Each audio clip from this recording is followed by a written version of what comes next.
Listen, if you're hanging out toward the back, I want y'all to push more in. So I want you to know that while we are in this room together tonight, that we are being joined. Before I got out here, I was told it was 30 different house parties around the state. It is now more than 40 different house parties all across the state of Florida that are with us tonight.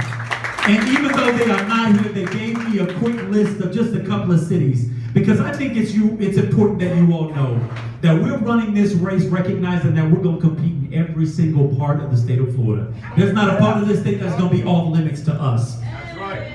Listen to this, Santa Rosa Beach. Give it up for Santa Rosa Beach. That's checking in tonight. Tallahassee, Florida, the city that I'm proud to be mayor of. We have Jacksonville, Ponte Vedra, Tampa, St. Pete, obviously Orlando, Crystal River, Gainesville, Fort Myers, Juno Beach, Lake Worth, Tamarack, Hollywood, Fort Lauderdale, Pembroke Pines, the great city of Miami, where I am from. And that's just to name a few.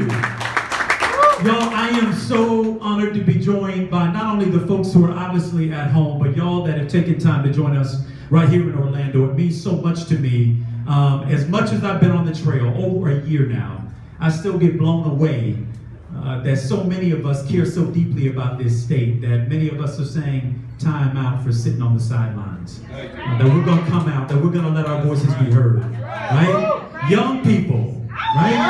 Young people who say, I met a number of high schoolers and a couple of college students on the way up here. And then there are those of us that are young at heart.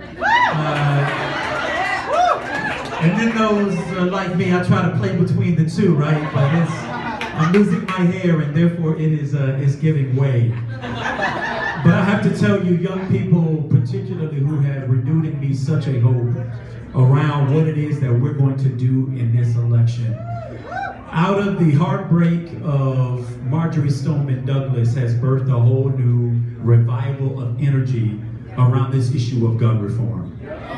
We've got, and let me tell you, I want to tell you what has impressed me most about it.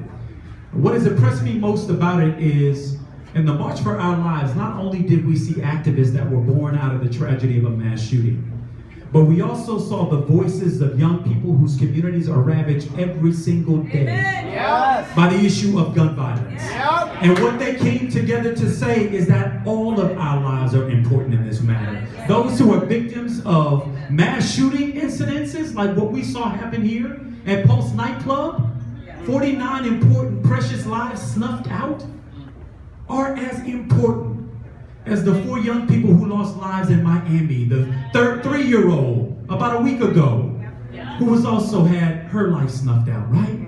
And can y'all imagine the power that we're going to have when we bring together those two movements to say enough is enough? Those two different communities, because what they want is for us to stay separate. Because there's power in division. But what we're here to say is that we are all on the front lines of this issue, that enough is enough, and that in November we're going to turn this state over to people who believe in common sense gun reform. I know a little bit. Right? I want you to know I know a little bit about that. I got sued by the gun lobby. They drugged me through court for 2 years. All because of a local ordinance which simply said you cannot shoot guns in city parks. Radical. Right? Mind blowing. You can't shoot guns in parks where kids play and families picnic. And that was so radical a notion in our state that they were able to drag us through court, sue me personally, hold me responsible for a fine up to $5,000, responsible for reimbursing the attorney's fees of the opposing party up to $100,000, and subject to removal from office at the discretion of the governor. That's a law in the state of Florida, right? The good news is, y'all, is we beat them at the circuit court, we beat them at the appellate court, and we said we see you in the Supreme Court if you want to take it. Right?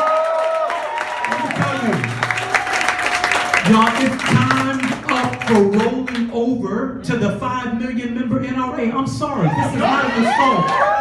This is not an assault on Second Amendment rights. We understand that that is a right that is enshrined in the Constitution. But even the First Amendment and the others have guardrails around them. Nobody can stand in this room and yell fire, right? or a crowded theater. There are guardrails and there are common sense ways in which we can address this issue. And I will tell you this, when you elect me governor of this great state, you will have a partner, but more than that, you're going to have a fighter on this issue. Someone who's going to put the lives of your people before others. What you're also going to have, if you allow me to serve this great state of Florida, is a governor who is not afraid of fighting the right fights. Not just the NRA, but we're also going to fight the right fight when it comes to our kids' education. Right?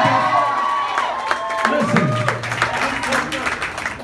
this Republican-led legislature and governor has done everything that they can to turn the public education system over to for-profit corporations who walk away with profits. All at the expense of our children.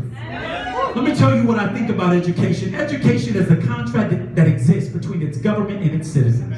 That regardless of where you come from, what your mama or your daddy did, what side of the tracks you live on, that every single kid ought to have an opportunity to learn. Right? And that we have to ensure that opportunity for them. And so the way we're going to ensure that opportunity in this state is that we're going to begin by paying teachers what they're worth. Right?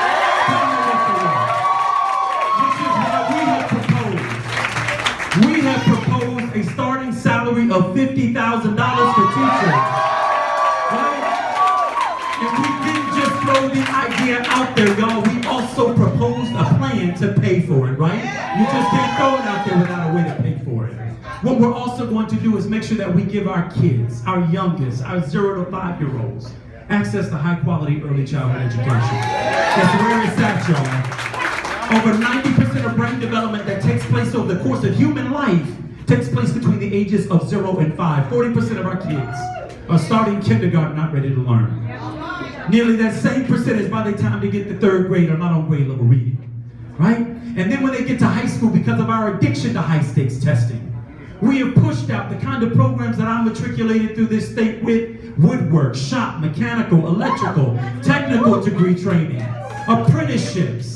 That way, if you're not on a college-bound trajectory at the end of your life, we're going to give you a skill that you can monetize with a job that leads to a career that pays a good wage, right? I know we're in Orlando, y'all. I know we're in Orlando, but Disney World cannot be the only place in this state where dreams come true. Right? Dreams come true everywhere. Everywhere. We've got to build the kind of economy in this state that works for all people, right? I know what it means to watch my mother and father growing up trade between which bills they could pay before something got cut off. 46% of the people in our state, many of them working harder than ever, report that they cannot make ends meet at the end of the month, right? And we've left them out of this economy.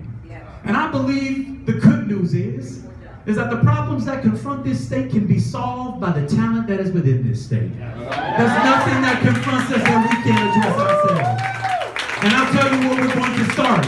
We're going to start by making sure that we expand Medicaid to 1.5 million of the most medically needy people. Because we're going to treat healthcare like the right that it is and not a privilege.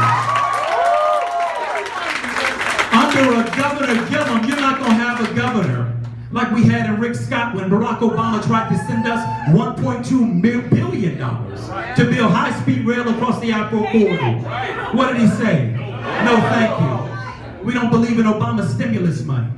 Think of the number of people that could have gone to work, right? Think of the construction workers like my daddy that could have gone to work. Think of the boost and the boom and the economy between St. Petersburg all the way over to Volusia County that could have taken place, right? We deserve a state with 21st century transportation. We're the 3rd largest state in America. Right? 3rd largest state in America. You're going to have a governor who leans into the challenge of global warming and sea level rise, right? We got a governor right now who says he's not a scientist. Y'all knew that much, right? But the governor uses the fact that he's not a scientist to shrink from addressing the challenges of global climate change and sea level rise. Now, I hate to break it to the governor, but we live on a peninsula. We are surrounded by water on all sides but one. You know, the good news is, y'all, is by leading into the challenge of climate change, I believe that the state of Florida could lead the other 49 states and the rest of the world on what it means to build a more resilient state. Right? To move water away from people and property. To have a governor who says that we're going to make living in the Sunshine State mean something. We're going to invest in solar energy all throughout this state, changing the energy mix. Right? The same week that Donald Trump pulled out of the Paris Accord, I was proud in Tallahassee to break ground on a 120-acre solar farm that tripled the amount of solar energy that we produce in our state.